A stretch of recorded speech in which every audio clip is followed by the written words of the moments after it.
नमस्कार, आप देख रहे हैं पद्मेश 24/7 कृष्णा संडे के साथ। न्यूज बुलेटिन की शुरुआत करते हैं हेडलाइन से।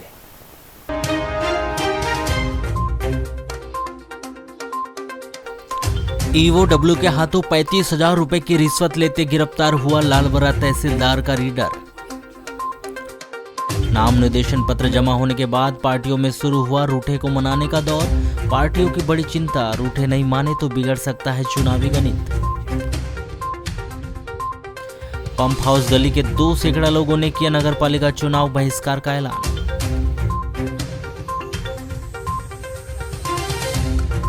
मुस्लिम समुदाय के धर्मगुरु पर अश्लील टिप्पणी के आरोपी को पुलिस ने किया गिरफ्तार।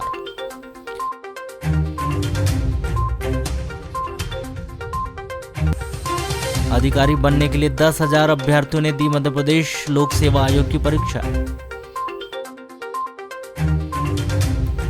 नगरपालिका ने नहीं दिया ध्यान तो वार्ड नंबर 3 के लोगों ने स्वयं के पैसे खर्च कर बना दिया पुलिया। मुस्लिम समुदाय के धर्मगुरु के विरुद्ध सोशल मीडिया पर आपत्तिजनक पोस्ट करने वाले भाजपा किसान मोर्चा मंडल लालबरा के अध्यक्ष रानीकुठार निवासी राजेंद्र परिहार विगत 1 माह से फरार चल रहा था, जिसे लालबरा पुलिस ने 19 जून को दोपहर 2 बजे खमरिया वारासिनी के बीच गिरफ्तार कर न्यायालय वारासिनी में पेश कर वहां से उप जेल भेज दिया है। आपको बताएं कि गत 11 मई 2022 को रानीकुठार निवासी भाजपा किसान मोर्चा मंडल लालबरा के अध्यक्ष राजेंद्र परिहार ने मुस्लिम समुदाय की धार्मिक भावना को ठेस पहुंचाने धर्मगुरु की शान में अश्लील टिप्पणी सोशल मीडिया ग्रुप में पोस्ट की थी, जिससे लालबरा सहित जिले के मुस्लिम समुदाय के लोगों में आक्रोश व्याप्त था। जिसके बाद से मुस्लिम समुदाय के लोगों के द्वारा थाना प्रभारी व एसपी को ज्ञापन सौंपकर भाजपा किसान मोर्चा मंडल लालबरा के अध्यक्ष राजेंद्र परिहार को गिरफ्तार करने थाने का घेराव किया गया था। जिसके बाद पुलिस ने राजेंद्र परिहार के खिलाफ भारतीय दंड विधान की धारा 353A 295A के तहत मामला पंजीबद्ध कर आरोपी की पतासाजी शुरू कर दी थी, परंतु वह फरार चल रहा था।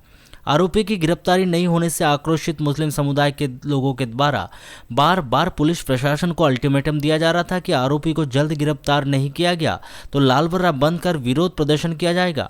इस दौरान पुलिस प्रशासन के द्वारा मुस्लिम समुदाय के लोगों को आश्वस्त भी किया जा रहा था, परंतु आरोपी पुलिस की गिरफ्त से काफी दूर था, यानी फरार चल रहा था।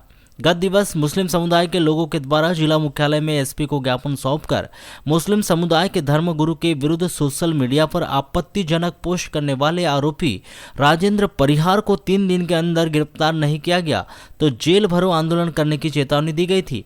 जिसके बाद पुलिस ने मामले को गंभीरता से लेते हुए आरोपी की सख्ती से पतासाजी शुरू की एवं 19 जून को पुलिस को यह सफलता मिली। नगरीय निकाय चुनाव में नाम निर्देशन पत्र जमा करने की अंतिम तारीख 18 जून के बाद कांग्रेस और भाजपा ने रूठे को मनाने का दौर शुरू कर दिया है। इस दौरान बड़ी मुसीबत भाजपा के साथ दिखाई दे रही है, जहां टिकट नहीं मिलने पर उसके ही अपने ने निर्दलीय प्रत्याशी के रूप में इस चुनावी समर में अपनी ताल ठोक दी है। हालांकि इस विषय पर दोनों ही पार्टी के पदाधिकारी कुछ भी बोलने से बचते हुए दिखाई दे रहे हैं। यदि कोई कुछ कहता भी है तो यही कि कोई नाराज नहीं है, जो है उसे भी मना लिया जाएगा, सब संपर्क में है, सब ठीक हो जाएगा। उनके पास नगरीय निकाय चुनाव में नाम निर्देशन पत्र वापस लेने की अंतिम तारीख 22 जून की दोपहर 3 बजे तक का समय है। सभी कार्यकर्ता और पदाधिकारी उनसे संपर्क में हैं। आपको बता दें कि भारतीय जनता पार्टी ने शहर के लगभग आधा दर्जन मौजूदा पार्षदों की टिकट काट दी, तो वहीं ऐसे कार्यकर्ता पदाधिकारी जो पार्षद बनने की चाह लिए दावेदारी पेश कर रहे थे, उन्हें टिकट नहीं दिया गया। एक वार्ड में 1 या उससे अधिक दावेदारों की वजह से पार्टी के सामने ही बड़ी असमंजस की स्थिति बनी हुई थी। जिसे टिकट मिला वो खुश हुआ और जिसे नहीं मिला उसने निर्दलीय प्रत्याशी के रूप में अपना नामांकन पत्र जमा किया। नतीजा बालाघाट नगर पालिका के 33 वार्ड के लिए 2 सैकड़ा से अधिक प्रत्याशियों ने नामांकन पत्र जमा कर दिया है। इतनी बड़ी जंबो लिस्ट में भारतीय जनता पार्टी और कांग्रेस दोनों ही पार्टी के पदाधिकारियों के नाम शामिल है, जिन्होंने निर्दलीय के रूप में नामांकन पत्र जमा कर दिया है। सबसे अधिक मुसीबत उन वार्डों में दिखाई दे रही है जहां पर मौजूदा पार्षदों की टिकट कट गई, या फिर ऐसे वार्ड जहां पर 1 से अधिक या फिर उससे भी अधिक दावेदारों ने अपनी दावेदारी पेश की। टिकट उसी एक को मिला और अन्य ने विरोध स्वरूप निर्दलीय प्रत्याशी। रविवार की रात करीब 8 बजे जिला मुख्यालय से लगे हुए गर्रा बॉटनिकल गार्डन रोड पर स्थित वैनगंगा कॉलोनी में रहने वाले लालबरा तहसीलदार के रीडर पेमेंद्र हरिनखेड़े को जबलपुर ईओडब्ल्यू की टीम ने 35,000 रुपए की रिश्वत लेते हुए रंगे हाथों गिरफ्तार किया है। जबलपुर ईओडब्ल्यू के डीएसपी मंजीत सिंह ने जानकारी देते हुए बताया कि लालबरा तहसीलदार के रीडर पेमेंद्र हरिनखेड़े के द्वारा गर्रा में श्री राम टाइल्स फैक्ट्री के संचालक से 40,000 रुपये की रिश्वत मांगी गई थी। इस दौरान 5,000 रुपये पूर्व में दे दिए गए थे। रविवार को पेमेंद्र हरिनखेड़े के निज निवास गर्रा स्थित वैनगंगा कॉलोनी में 35,000 रुपये की रिश्वत लेते हुए रंगे हाथों गिरफ्तार किया गया। डीएसपी मंजीत सिंह ने बताया कि गर्रा स्थित श्री राम टाइल्स फैक्ट्री में पूर्व में 4 पार्टनर हुआ करते थे, जिसमें से 3 पार्टनर इस फैक्ट्री से अलग हो गए थे। इस फैक्ट्री के चौथे पार्टनर अरुण जेठवा अपने सभी 3 पार्टनर से अलग होने का अनापत्ति प्रमाण पत्र लालबरा तहसील ऑफिस से लेने के लिए बाकायदा आवेदन किया हुआ था। प्रार्थी अरुण जेठवा के द्वारा सितंबर 2019 में अनापत्ति प्रमाण पत्र लेने के लिए लालबरा तहसील ऑफिस में आवेदन दिया गया था। इसके लिए बाकायदा सितंबर 2021 में पटवारी के द्वारा स्थल निरीक्षण कर अपनी जांच रिपोर्ट तहसील ऑफिस में पेश कर दी गई थी। बावजूद इसके कि आवेदन करने के बाद भी लालबरा तहसीलदार के रीडर पेमेंद्र हरिनखेड़े के द्वारा अनापत्ति प्रमाण पत्र देने में आनाकानी की जा रही थी। बार बार आवेदन करने के बाद प्रार्थी अरुण जेठवा से तहसीलदार के रीडर पेमेंद्र हरिनखेड़े ने 50,000 रुपये की मांग की। यह सौदा 40,000 रुपये में तय हुआ। सौदे के मुताबिक 16 जून को प्रार्थी अरुण जेठवा के द्वारा पहली किस्त के रूप में पेमेंद्र हरिनखेड़े को 5,000 रुपये दे दी गई। इस सौदे के मुताबिक दूसरी किस्त रविवार मतलब 19 जून को दी जानी थी। इस दौरान प्रार्थी अरुण जेठवा रविवार की रात करीब 8 बजे गर्रा स्थित बॉटनिकल गार्डन रोड पर बनी वैनगंगा कॉलोनी में निवास करने वाले लालबरा तहसीलदार के रीडर पेमेंद्र हरिनखेड़े को 35,000 रुपये दिए। इस दौरान ही जबलपुर की ईओडब्ल्यू की टीम ने डीएसपी मंजीत सिंह के नेतृत्व में रीडर पेमेंद्र हरिनखेड़े को रंगे हाथों गिरफ्तार कर लिया। 16 तारीख को अरुण जेठवा जी जो बालाघाट के रहने वाले हैं, उन्होंने शिकायत की थी कि उनकी एक फैक्ट्री है गर्रा में जो बंद हो चुकी है। उसमें पहले 4 पार्टनर थे, उसमें से 3 पार्टनर अलग हो गए हैं, केवल अब यही बचे थे। तो खसरे से उन 3 का नाम अलग करने के लिए इन्होंने अपने दस्तावेज जो थे लालबरा तहसील में दिए थे और पिछले वर्ष माह सितंबर से ये प्रकरण वहाँ लंबित था और जो वहाँ के जो रीडर हैं तहसीलदार के मिस्टर पेमेंद्र हरिनखेड़े, वो फाइल दबा के बैठे हुए थे और इनसे रिश्वत की मांग कर रहे थे। उन्होंने पहले 50,000 की मांग की और फिर 40,000 में बात तय हुई। 5,000 रुपये उन्होंने जो थे 16 तारीख को ले लिए और शेष 35,000 की रिश्वत लेते हुए आज जो है पेमेंद्र हरिनखेड़े को हमने उनका जो बॉटनिकल कॉलोनी है गर्रा में उनके निवास पर रंगे हाथ पकड़ लिया है और उनकी कार्रवाई की जाएगी। किन धाराओं के तहत? इसमें धारा 7A भ्रष्टाचार निवारण अधिनियम के तहत मुकदमा दर्ज किया जाता है और इसमें पेमेंट जो मिल जाती है, जब राशि ले ली जाती है तो उसमें और धाराएं भी बढ़ जाती हैं। स्वाभाविक है कि आरोपी ने तो इनकार किया होगा या कुछ आरोपी तो ये बहानेबाजी कर रहा है कि हमारा लेन देन है, पुराना लेन देन है, बट उसके कोई साक्ष्य नहीं क्योंकि दोनों एक दूसरे को जानते ही नहीं है। प्रार्थी और ये एक दूसरे को जानते ही नहीं है और 35,000 रुपये एक सरकारी आदमी से एक बड़ा आदमी क्यों लेगा, उसका कोई सबूत नहीं है। अभी हम लालबरा ऑफिस भी जाएंगे रात में और उस फाइल की भी सर्च करके उसको भी जब्त करेंगे जो पेंडिंग है। बारिश के पानी को घर के भीतर घुसने से रोकने के लिए मकान की छत में कवेलू छाने चढ़ा एक व्यक्ति छत से नीचे गिर गया, जिससे वह घायल हो गया, जिसका प्राथमिक उपचार के बाद उसे बेहतर उपचार के लिए नगर के एक निजी अस्पताल में भर्ती कराया गया है। इस घटना में घायल हुए व्यक्ति का नाम थाना लालबर्रा ग्राम बोट्टा हजारी निवासी 50 वर्षीय मानिकलाल खोबरागड़े है, जिसका निजी अस्पताल में उपचार जारी है। प्राप्त जानकारी के अनुसार मानिकलाल रविवार की सुबह मकान में कवेलू छाने के लिए छत पर चढ़ा था, जहां कवेलू छाने के दौरान वह अचानक अनियंत्रित होकर नीचे गिर गया, जिसके उसके हाथ, कमर और पैरों में चोटें आई। जहां गंभीर रूप से घायल होने पर उसके परिजनों ने उन्हें 108 एम्बुलेंस की मदद से उपचार के लिए जिला अस्पताल में भर्ती कराया है, जहां प्राथमिक उपचार के बाद परिजनों के आग्रह पर उसे निजी अस्पताल के लिए रेफर किया गया, जहां उनके परिजन उन्हें बेहतर उपचार के लिए एक निजी अस्पताल लेकर गए हैं, जहां उनका उपचार जारी है।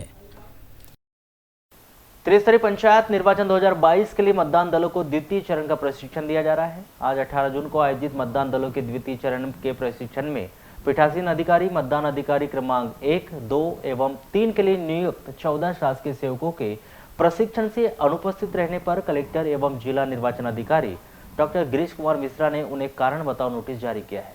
लापरवाही के लिए उनका 1 दिन का वेतन काटा जाएगा। इन शासकीय सेवकों को 7 दिनों के भीतर अपना स्पष्टीकरण प्रस्तुत करने के लिए कहा गया है। समय सीमा में संतोषजनक जवाब नहीं मिलने पर एक पक्षी कार्रवाई की जाएगी और उनका 1 दिन का वेतन काटा जाएगा। मतदान दलों के प्रशिक्षण के लिए नियुक्त नोडल अधिकारी जिला शिक्षा अधिकारी अश्विनी उपाध्याय ने बताया कि 18 जून को आयोजित मतदान दलों के द्वितीय चरण के प्रशिक्षण से ये सभी शासकीय सेवक अनुपस्थित थे। 20 जून से कक्षा 12वीं व 21 जून से कक्षा 10वीं की पूरक परीक्षा प्रारंभ होने वाली है। लालबरा मुख्यालय में स्थित शासकीय उत्कृष्ट उच्चतर माध्यमिक विद्यालय को कक्षा 10वीं एवं 12वीं की पूरक परीक्षा का केंद्र बनाया गया है एवं परीक्षा के 1 दिन पूर्व ही रविवार को विद्यालय प्रबंधन के द्वारा परीक्षा करवाने के लिए रोल नंबर लिखवाने के साथ ही परीक्षा की तैयारी पूर्ण कर ली गई है। 20 जून को कक्षा 12वीं के समस्त विषयों की परीक्षा प्रातः 9 बजे से दोपहर 12 बजे तक ली जाएगी। उत्कृष्ट विद्यालय के परीक्षा प्रभारी डीएल कटरे ने बताया कि माध्यमिक शिक्षा मंडल के निर्देश पर 20 जून से कक्षा 12वीं की समस्त विषयों की पूरक परीक्षा प्रातः 9 बजे से आयोजित की गई है, जिसकी तैयारी पूर्ण कर ली गई है और इस परीक्षा में 344 परीक्षार्थी शामिल होंगे, जिनकी बैठक व्यवस्था 13 कमरों में की गई है। साथ ही यह भी बताया गया कि 21 जून से कक्षा 10वीं की हिंदी विषय के साथ ही पूरक परीक्षा प्रारंभ होगी, जो 1 जुलाई को संपन्न होगी। मध्य प्रदेश लोक सेवा आयोग की प्रारंभिक परीक्षा रविवार को आयोजित की गई। पीएससी की परीक्षा के लिए बालाघाट जिले में 29 सेंटर बनाए गए थे, जिनमें परीक्षार्थियों ने बैठकर अधिकारी बनने के लिए पर्चा हल किया। यह परीक्षा 2 पालियों में हुई। प्रथम पाली सुबह 10 बजे से 12 बजे तक थी, जिसमें सामान्य अध्ययन का प्रश्न पत्र हल किया गया। वहीं सेकेंड पाली दोपहर 2:15 से 4:15 तक चली, जिसमें परीक्षार्थियों ने सामान्य अभिरुचि का प्रश्न पत्र हल किया है। परीक्षा को सुचारू रूप से संपन्न कराने इसकी मॉनिटरिंग के लिए दल बनाए गए थे। अपर कलेक्टर शिव गोविंद मरकाम सहित एसडीएम तहसीलदार के द्वारा सभी परीक्षा केंद्रों का निरीक्षण किया जाता रहा। वहीं सभी सेंटरों में पुलिस प्रशासन की अच्छी व्यवस्था रखी गई थी, जिसके चलते परीक्षा के दौरान कोई व्यवधान उत्पन्न नहीं हुआ। नगर के उत्कृष्ट विद्यालय में बनाए गए सेंटर में 500 परीक्षार्थी दर्ज थे, जिसमें 151 परीक्षार्थी अनुपस्थित रहे। इस प्रकार 349 परीक्षार्थियों ने उपस्थित होकर परीक्षा दी। वहीं म्यूनिसिपल स्कूल में 300 परीक्षार्थी दर्ज थे, जिसमें से 85 परीक्षार्थी अनुपस्थित रहे। इस प्रकार 215 परीक्षार्थियों ने पीएससी की परीक्षा दी। आपको बताया कि म्यूनिसिपल स्कूल भवन काफ़ी जर्जर हो गया है। यह स्कूल बहुत पुराना है, इसके बावजूद भी इस स्कूल को पीएससी परीक्षा का सेंटर बनाया गया। नगर पालिका स्कूल के प्राचार्य भी इस बात को स्वीकार करते हैं कि वाकई में यह भवन काफ़ी जर्जर स्थिति में आ गया है। इसी वजह से परीक्षा के कुछ दिन पूर्व से ही परीक्षा आयोजन को लेकर व्यवस्थाएं बना ली गई थी। आपको बताएं कि रविवार की सुबह बारिश होती रही, जिसके चलते कुछ परीक्षार्थियों को पीएससी परीक्षा देने के लिए अपने निर्धारित सेंटर में पहुंचने के लिए बहुत परेशान होना पड़ा। बारिश की वजह से मलाजखंड का एक परीक्षार्थी परीक्षा देने के लिए अपने सेंटर में नहीं पहुंच पाया। हालांकि उस परीक्षार्थी के द्वारा परीक्षा में शामिल नहीं हो पाने को लेकर किसी पर भी आरोप प्रत्यारोप नहीं किया गया, लेकिन उसमें इस बात का मलाल था कि वह परीक्षा में शामिल नहीं हो पाया। पीएससी परीक्षा के संबंध में मोबाइल पर चर्चा करने पर व्यवस्था प्रभारी डीपीसी पीएल मेश्राम ने बताया कि इस परीक्षा के लिए 29 सेंटर बनाए गए थे। सभी सेंटरों में परीक्षा शांतिपूर्वक सुचारू रूप से संपन्न हुई। इस परीक्षा के लिए 10,401 परीक्षार्थी दर्ज थे। अधिकारियों के द्वारा सतत परीक्षा सेंटरों का निरीक्षण कर जायजा लिया जाता रहा। यहाँ बालाघाट नगर के विभिन्न स्कूलों में सेंटर बनाया गया था। साथ ही भरवेली, कनकी, डोंगरिया स्थित सरदार पटेल कॉलेज और सतपुड़ा कॉलेज को भी सेंटर बनाया गया था। बरसात का सीजन शुरू होते ही सर्पदंश की घटनाएं लगातार बढ़ती जा रही है। 3 दिन पूर्व ही सर्पदंश से हुई एक व्यक्ति की मौत के बाद रविवार को थाना चांगोटोला के ग्राम बटुआ में सर्पदंश से एक 48 वर्षीय महिला सिया विश्वकर्मा निवासी चांगोटोला ग्राम बटुआ की मौत हो गई है। प्राप्त जानकारी के अनुसार शनिवार की रात्रि को सिया नीचे जमीन पर सोई हुई थी। रात्रि करीब 1 बजे उसे जहरीले सांप ने घुटने के पास आकर काटकर भाग गया। आवाज़ लगाने पर परिवार के लोग उसे झाड़ फूंक कराने के लिए सर्पी वाले के पास लेकर गए, जहां से वापस लाने के बाद सुबह करीब 4 बजे उसकी तबीयत ज़्यादा खराब हो गई, जिस पर उनके परिजनों ने उन्हें निजी वाहन से जिला अस्पताल आकर भर्ती कराया, जहां रविवार की सुबह करीब 10 बजे उपचार के दौरान उसकी मौत हो गई। क्या होता है कि ये जो मानसून जैसे ही आता है, पानी आना शुरू हो जाता है, तो हमारा जो मध्य प्रदेश है, बालाघाट जिला, जिसमें ज़्यादातर वर्ग किसान वर्ग का होता है व्यक्ति, वो अपने खेत में काम शुरू कर देते हैं और सांप बिच्छू का निकलना शुरू हो जाता है। घर में क्या होता है, अभी भी थोड़ा गर्म लग रहा होता है तो कोई भी व्यक्ति सोचता है कि थोड़ा ठंडा लगेगा तो नीचे बिछा के सो जाता है, और ऐसे टाइम पे सांप का निकलना स्वाभाविक सी बात है, क्योंकि बारिश शुरू हो चुकी है। खेत में काम करते वक्त सांप निकले आते हैं, घर पर रात में सो रहे हैं। और ज़्यादातर अभी घटना देखी जा रही है कि जो भी व्यक्ति जिला चिकित्सालय बालाघाट में इलाज कराने आ रहा है और बता रहा है कि हमें सांप ने काट लिया है, तो वो जनरली नीचे सो रहा होता है और उन्हें बिल्कुल पता नहीं होता था कि सांप काट के चला गया। जैसे कुछ दिन पहले भी एक घटना घटी थी, उसे सांप ने काट लिया था और वो निर्भय होकर सोता रहा। फिर अचानक उसकी हालत ख़राब हुई। उसके परिवारजनों ने देखा तो उन्हें बताया कि उसकी हालत ख़राब हो रही, हॉस्पिटल लेके आते हैं। हॉस्पिटल में लेकर के आया तो पता चला कि उसके सांप ने काटा था।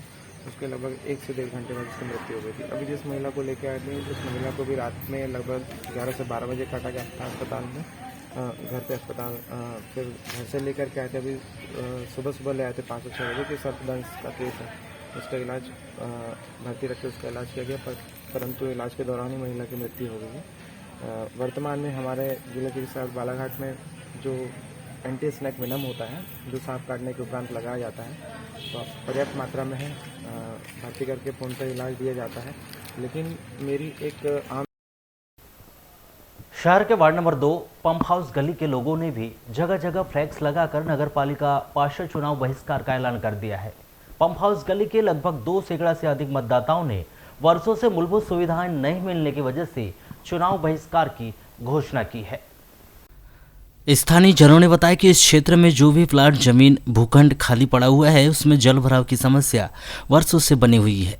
सड़क का निर्माण कार्य नहीं होने की वजह से आज भी लोग कच्ची सड़क से आवागमन कर रहे हैं। इसके अलावा वार्ड में साफ सफाई नहीं होना भी एक बड़ी समस्या बनी हुई है। रविवार की सुबह वार्ड नंबर 2 पंप हाउस गली के लोगों ने बैठक कर इस बात का निर्णय लिया कि उनके द्वारा इस चुनाव का पूरी तरह से बहिष्कार किया जाएगा। लगभग 2 सैकड़ा से अधिक मतदाता इस बैठक में शामिल हुए और सभी ने एक स्वर में इस चुनाव बहिष्कार का ऐलान कर दिया। पंप हाउस गली में 25 वर्षों से निवास कर रहे कन्हैया लाल नागपुरे बताते हैं कि इस समस्या के लिए लिखित शिकायत लेकर मुख्यमंत्री ऑनलाइन तक आवेदन निवेदन किया गया, लेकिन कहीं भी समस्या का निराकरण नहीं हुआ। सड़क और खाली प्लाट में इतना अधिक पानी भरा रहता है कि आवागमन करना मुश्किल है। समस्या बनी हुई है ये समस्या 25-26 साल से है। जी, क्यों ये समस्या क्यों उत्पन्न हुई है, क्या लग रहा है आपको? इस समस्या के लिए हमने कई बार ऑनलाइन भी किए, 181 भी किए और मतलब हैंड राइटिंग से भी एप्लीकेशन दिए। उसका अभी कोई निकाल ही नहीं हुआ है। अभी ना रोड बनी है, ना नाली बनी है और पानी इतना भरा रहता है कि रोड जाम हो जाती है। ये 12 महीने पानी भरा है? हाँ, 12 महीने। अच्छा, अभी क्या निर्णय लिया आप लोगों ने? अभी हम लोगों ने निर्णय लिया कि ऐसी स्थिति में क्या वोट दिया जाए, और यहाँ की राजनीति पूरी वोटों की हो रही है। इसके पहले मतलब चुनाव का और मेरा कहने का ये तात्पर्य है, 25 साल में 5 पार्षद तो निपट गए, तो 25 साल में कुछ पार्षदों ने अपने एरिया का विकास किया है, नाली बनाया, रोड बनाया, सब बनाया। और ऐसे पार्षद जो अपने पास है, उन्होंने सिर्फ अपने ही काम करने का है क्या पब्लिक का काम करने का है? वार्ड की बुजुर्ग महिला उमा चौरसिया बताती है कि सड़क पर पानी भरे होने की वजह से कई बार वाहन चालक गिर जाते हैं। पानी के कारण दुर्गंध के साथ ही सांप बिच्छू का भी डर पूरे समय बना रहता है। खराब पानी की वजह से कुएं पूरी तरह से बंद हो गए हैं। बहुत से लोगों के बोरवेल भी खराब हो गए हैं। यहाँ पे ये जल भराव से एक तो बिच्छू, सांप, मेंढक ये सब घर में घुसे रहते हैं, और दूसरी बात है कि यहाँ से जो गाड़ियाँ लेके निकलते वो कई लोग पानी में पलट जाते हैं, तो गाड़ी निकालना, लोगों को निकालना मुश्किल हो जाता है। बीमारियाँ भी हो रही हैं, बीमारी का हाँ पड़ रहा है। और कभी कभी बोर का कुएं तो खराब हो गए हैं यहाँ के, और कभी कभी बोर का भी पानी ना कड़वा आता है, गंदा पानी। हाँ, गंदा आता है, कड़वा आता, कभी पीते नहीं बनता पानी। तो अभी आप लोग ने कुएं तो गए, आप लोगों ने जो निर्णय लिया है चुनाव बहिष्कार का, अपने कुएं में भी सब ये पानी रिझ रहा है, उससे बहुत परेशानी हो रही है पानी पीने में। नहीं दे सकते वो, नहीं, वोट तो कोई भी नहीं देगा। वोट क्यों देंगे? हमको जब परेशानी हो जब रही ये है, परेशानी है ना, नाली बन रही क्यों देंगे? है ना, सड़क बन रही है, वहाँ तक बन करके छूट गई। जब सबसे पहले हम लोग जब तक समाधान नहीं होगा तब तक नहीं देंगे। नहीं देंगे। क्या नाम आपका? स्थानीय निवासी द्वारका नगपुरे के अनुसार उनके द्वारा नगर पालिका बालाघाट से लेकर मुख्यमंत्री ऑनलाइन तक शिकायत की गई। वार्ड में कई पार्षद आए और गए, लेकिन किसी ने भी इस ओर ध्यान नहीं दिया, जिस कारण ये समस्या वर्षों से बनी हुई है। पर बहुत दिन से रह रहे हम लोग, कम से कम 20 साल से ऊपर ही हो गए, 25 साल करीब हो रहे रहे। ना रोड की सुविधा है, ना कोई चीज़ की है। यहाँ मंजू लता पार्षद थी, उस समय से रह रहे हम लोग, ना रोड की कोई समस्या है, ना कोई चीज़ की है। इस समस्या के समाधान के लिए आप लोग ने क्या क्या किया है? अब जो कार्रवाई करना था वो तो कर रहे हैं, तो सबकी ये लग रही है और सबका बन रहा है पीछे पीछे का, हम लोग देखते रह गए। कौन सा नगर बोलते हैं इसको? इसको भटेरा चौकी वार्ड नंबर 2 ग्राम शक्ति बैंक। हाँ, ये अभी इसको इतना नहीं जानती मैं। अच्छा, पंप हाउस गली के इससे आता है। क्या होना चाहिए यहाँ पे? रोड होना चाहिए हमको, और पानी की नाली की सुविधा होना चाहिए, रोड होना चाहिए, और पानी निकासी की होना चाहिए। क्या वार्ड नंबर 2 के निवासी मनीष चौरसिया तो सीधा सीधा नगर पालिका और जिला प्रशासन पर आरोप लगाते हैं और कहते हैं कि वार्ड वासियों के साथ भेदभाव किया जा रहा है। सड़क स्वीकृत होने के बाद भी सड़क का निर्माण कार्य नहीं हुआ। नतीजा आज उनके द्वारा पूरे वार्ड में जगह जगह नगर पालिका चुनाव बहिष्कार का फ्लैक्स लगा दिया गया है। मामला ये है सर कि जो अपन लोगों को जो सुविधाएं मिलना चाहिए वो सुविधाएं मिल नहीं रही है। यहाँ हमेशा भेदभाव किया जाता है। जो रोड सैंक्शन होने के बाद में रोड बनी नहीं, ना आज तक के पानी निकासी हुई, ना कुछ भी नहीं हुआ। किस प्रकार परेशानी बनी हुई है? ये परेशानी पिछले 7-8 सालों से बनी हुई है। किस प्रकार की समस्याएं आती हैं आप लोगों को? हमेशा बस पूरा पानी, गंदा पानी लोगों के घर तक के जा रहा है और पूरा रोडों में बह रहा है। इसी कारण पूरे सांप बिच्छू से लेकर हर चीज, हर बीमारियां से लेकर हर चीज हो रही है। नगर पालिका में शिकायत किए थे क्या? इसके पहले नगर पालिका में हर एक प्रकार से शिकायत है। सीएमओ साहब को भी तक के पता है कि ऐसा ऐसा है यहाँ पे। इसके पहले पार्षद कौन थे आपके? पार्षद था ललित चौके। कौन सी पार्टी के थे? बीजेपी। तो बीजेपी के शासन काल में यानी कोई काम नहीं हुआ? कोई काम नहीं हुआ। पिछले पूरे 5 सालों में कोई भी काम नहीं हुआ, ना कुछ हुआ। आपको बता दें कि इसके पहले शहर के वार्ड नंबर 4 कन्हार टोला में भी पार्षद चुनाव का बहिष्कार का ऐलान किया गया। तो 2 दिन पहले ही वार्ड नंबर 2 के ही एक दूसरे क्षेत्र समनापुर रोड स्थित लगभग आधा सैकड़ा मतदाताओं और सप्ताह भर पहले हनुमान चौक में पानी निकासी नहीं होने की वजह से व्यापारियों के द्वारा भी नगर पालिका चुनाव बहिष्कार का ऐलान कर दिया गया है। देखना भी यह है कि 13 जुलाई को बालाघाट शहर में नगर पालिका चुनाव के दौरान यह मतदाता चुनाव का बहिष्कार करते हैं या फिर पूर्व की तरह अंतिम समय में आश्वासन निवेदन के आधार पर मतदान करने के लिए तैयार हो जाते हैं।